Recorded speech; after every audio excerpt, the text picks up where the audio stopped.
Hi guys, welcome back to this channel. On today's video, I'm going to show you how to add a playlist to another playlist in Spotify. So as you can see here, I've already opened my Spotify and then these are the list of my playlist on Spotify. For example, I'm going to add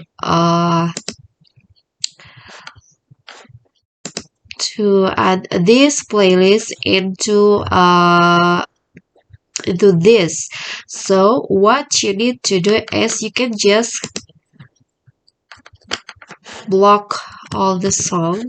Just click Ctrl A. So I'm going to repeat that. Just click the first song, for example, the first song, and then click Ctrl and then plus A in your computer or laptop, and then you can just drag these whole songs from this playlist into your desired playlist. For example, just click on the playlist like this, and then just like that, the songs or the playlist has been added to another playlist.